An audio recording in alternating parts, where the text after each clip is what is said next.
আসসালামু আলাইকুম রহমতুল্লাহি ওয়া বারাকাতুহু। সম্মানিত মুসলমান ভাই ও বোনেরা, সালাতুত তাসবিহ নামাজের ফাজায়েল এবং এই নামাজটা কিভাবে পড়তে হয় আমি আজকে আপনাদের সামনে এই বিষয়ে আলোচনা করব ইনশাআল্লাহ। সালাতুত তাসবিহ নামাজের ফাজায়েল হাদিস শরীফের মধ্যে আসছে, আল্লাহর নবী সাল্লাল্লাহু আলাইহি ওয়াসাল্লাম তার সম্মানিত চাচা আব্বাস রাদিয়াল্লাহু তাআলা আনহুকে আল্লাহর নবী বলেছিলেন, চাচা যান, আপনি প্রত্যেক দিন একবার সালাতুত তাসবিহ নামাজ পড়ার চেষ্টা করুন। যদি প্রত্যেক দিন না পারেন তাহলে সপ্তাহে একদিন এই নামাজ পড়ার চেষ্টা করুন। যদি প্রত্যেক সপ্তাহেও না পারেন তাহলে আপনি মাসে একবার হলেও পড়ার চেষ্টা করুন। যদি মাসে একবার না পারেন তাহলে 6 মাসে একবার বা বৎসরে একবার, যদি বৎসরেও না পারেন তাহলে সারা জীবনে একবার হলেও এই নামাজটি আপনি আদায় করার চেষ্টা করুন। সম্মানিত ভাইয়েরা আমার, এই নামাজটি আদায় করলে আল্লাহ রসুল বলেছেন যে জীবনের যত পাপ আছে, যত গুনাহ আছে, ইচ্ছায় অনিচ্ছায়, প্রকাশ্যে গোপনে, ছোট বড় সব গুনাহ আল্লাহ রাব্বুল আলামিন এই নামাজের উসিলায় মাফ করে দেন।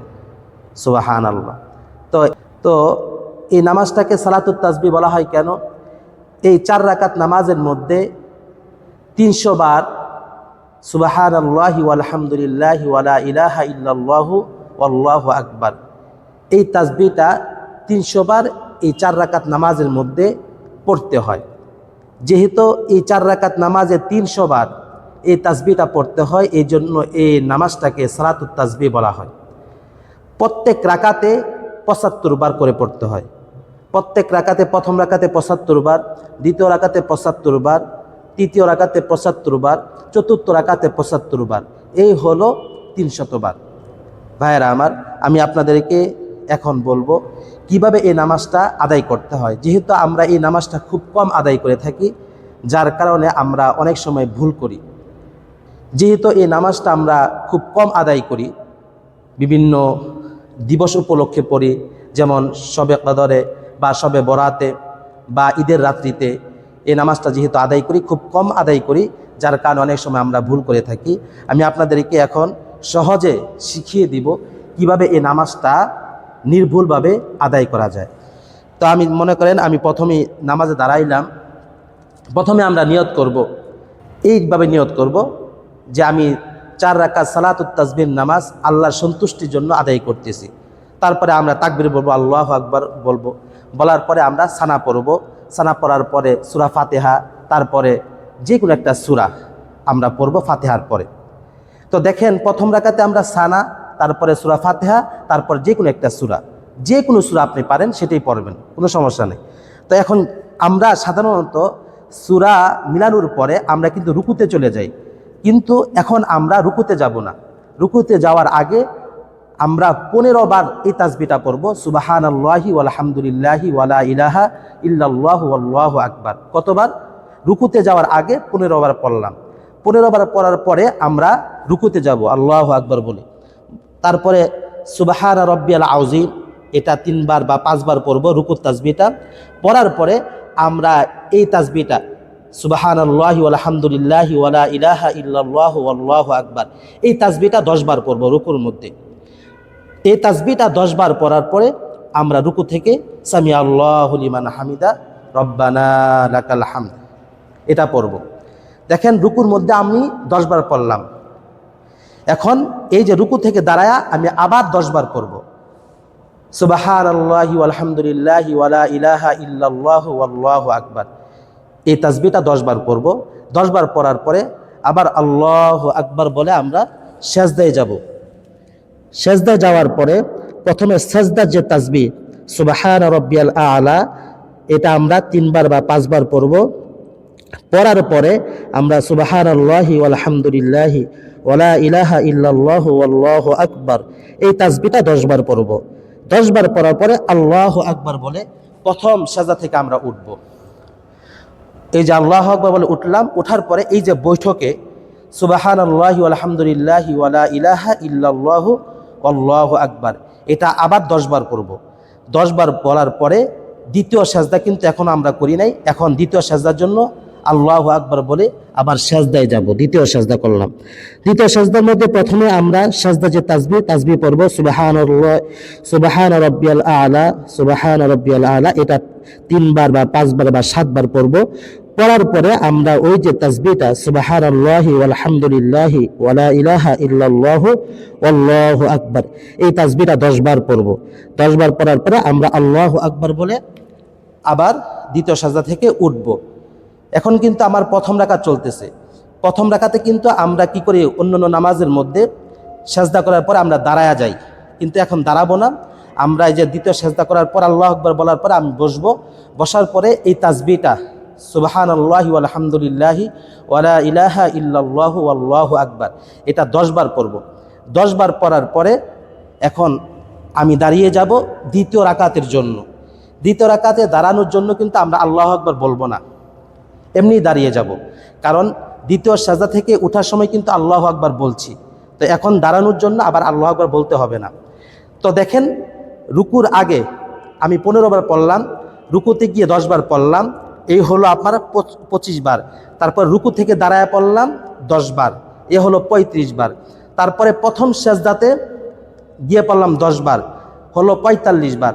প্রথম সেজদা থেকে উঠে বসে পড়লাম 10 বার, এ হলো 55 বার। তারপরে দ্বিতীয় সেজদাতে গিয়ে পড়লাম 10 বার, কত হলো 65 বার। 65 বার। দ্বিতীয় সেজদা থেকে উঠে বসে আবার পড়লাম 10 বার, এই হলো 75 বার। প্রত্যেক রাকাতে আমরা এভাবে 75 বার করে আমরা এই তাসবিহটা পড়ব। আমি আবার আপনাদেরকে বলি দ্বিতীয় রাকাতে আমরা কিভাবে পড়ব। এই যে দ্বিতীয় রাকাতের জন্য দাঁড়ালাম, প্রথমে সূরা ফাতিহা পড়লাম, সূরা ফাতিহার পরে সূরা মিলালাম, যে কোনো একটা সূরা মিলাবো। সূরা ফাতিহা পড়ব, তারপরে যে কোনো একটা সূরা আমরা মিলাবো। মিলানোর পরে আমরা 15 বার সুবহানাল্লাহি ওয়ালহামদুলিল্লাহি ওয়ালা ইলাহা ইল্লাল্লাহু আল্লাহু আকবার, এই তাসবিহটা 15 বার পড়ব। তারপরে আল্লাহু আকবার বলে রুকুতে যাব, রুকুর তাসবিহ পড়ব। রুকুর তাসবিহ পড়ার পরে আবার সুবহানাল্লাহি ওয়ালহামদুলিল্লাহি ওয়ালা ইলাহা ইল্লাল্লাহু আল্লাহু আকবার, এই তাসবিহটা 10 বার পড়ব। তারপরে সামি আল্লাহু লিমান হামিদা রব্বানা লাকাল হামদ বলার পরে আবার সুবহানাল্লাহি ওয়ালহামদুলিল্লাহি ওয়ালা ইলাহা ইল্লাল্লাহু আল্লাহু আকবার, এই তাসবিহটা আবার 10 বার পড়ব। 10 বার পড়ার পরে আল্লাহু আকবার বলে আমরা সাজদায় যাব। সাজদায় যাওয়ার পরে সাজদা যে তাসবিহ সুবহান রাব্বিয়াল আলা পড়ব। পড়ার পরে আমরা সুবহানাল্লাহি ওয়ালহামদুলিল্লাহি ওয়ালা ইলাহা ইল্লাল্লাহু আল্লাহু আকবার, এটা 10 বার পড়ব। তারপর আল্লাহু আকবার বলে প্রথম সাজদা থেকে উঠব। তারপর ওঠার পরে 10 বার সুবহানাল্লাহি ওয়ালহামদুলিল্লাহি ওয়ালা ইলাহা ইল্লাল্লাহু আল্লাহু আকবার, এই তাসবিহটা 10 বার পড়ব। তারপরে দ্বিতীয় সাজদার জন্য আল্লাহু আকবার বলে আবার সাজদা যাব। সাজদা যাওয়ার পরে সুবহান রাব্বিয়াল আলা সাজদা তাসবিহ পড়ব। তারপরে সুবহানাল্লাহি ওয়ালহামদুলিল্লাহি ওয়ালা ইলাহা ইল্লাল্লাহু আল্লাহু আকবার, এই তাসবিহটা 10 বার পড়ব। 10 বার পড়ার পরে আল্লাহু আকবার বলে সাজদা থেকে উঠব। দেখেন, এখন একটা বিষয়, আমার কিন্তু দ্বিতীয় সাজদার মধ্যে আমাদের তাশাহুদ পড়তে হবে।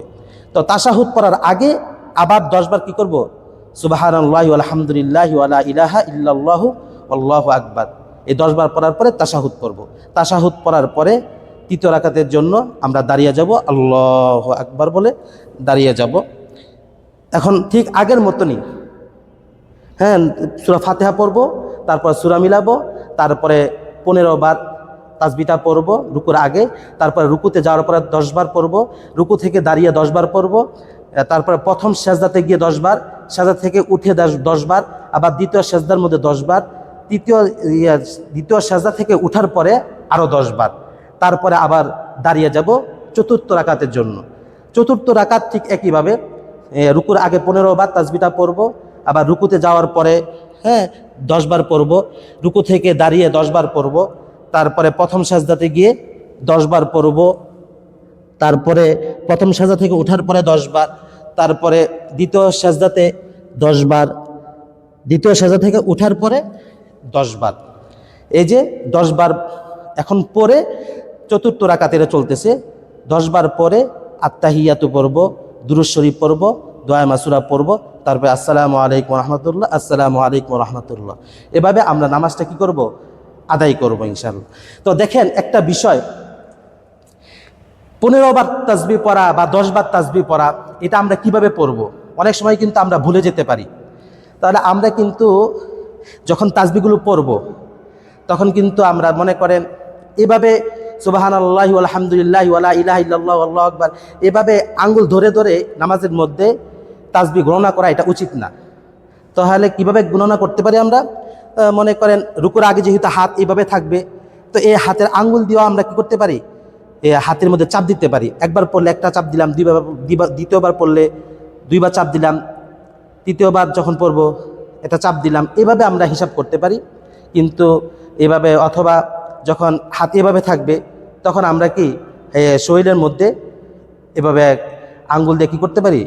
কি একবার পড়লে একটা চাপ দিতে পারি, 2বার পড়লে 2 বার চাপ দিতে পারি, বা এই ধরনের একটা যেভাবে আপনার সুবিধা হয়। কিন্তু এখন আরেকটা গুরুত্বপূর্ণ বিষয়, যদি কোনো রাকাতে মনে করেন রুকুর আগে 15 বার পড়তে হয়, কিন্তু আপনি ভুলে 10 বার পড়ে তারপর রুকুতে চলে গেছেন, হতে পারে এটা। অথবা রুকুতে আপনার 10 বার পড়ার দরকার ছিল, কিন্তু ভুলে আপনি 5 বার পরে আপনি দাঁড়ায় গেছেন। কথার কথা, রুকুতে যাওয়ার আগে যে আপনার 15 বার পড়তে হয়, আপনি 10 বার পরে চলে গেছেন রুকুতে। এখন আপনি কি করতে হবে? আপনার টেনশন করার কোনো কারণ নাই, চিন্তা করার কোনো কারণ নাই।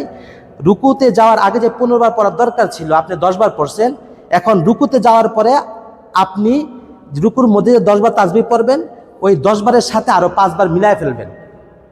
ঠিক তদ্রুপ প্রত্যেকটা ক্ষেত্রেই যেখানে আপনি কম পড়বেন, পরবর্তী যে রুকুনটার মধ্যে আপনি তাসবিহগুলো পড়বেন, ওই তাসবিহগুলো পড়ার সময় ওইটা মিলায় ফেলবেন। তবে সাহু সাজদা দিতে হবে না, সাহু সাজদা দেওয়া লাগে না। যদি তাসবিহর মধ্যে ভুল হয়, গণনার হিসাব ভুল হয়, তাহলে কি করতে হবে না? সাহু সাজদা দিতে হবে না। এভাবে আমরা নামাজটা আদায় করার চেষ্টা করব ইনশাআল্লাহ। আল্লাহ তাআলা আমাদের সবাইকে এই নামাজটা বেশি বেশি আদায় করার তৌফিক দান করুন। আসসালামু আলাইকুম ওয়া রাহমাতুল্লাহ।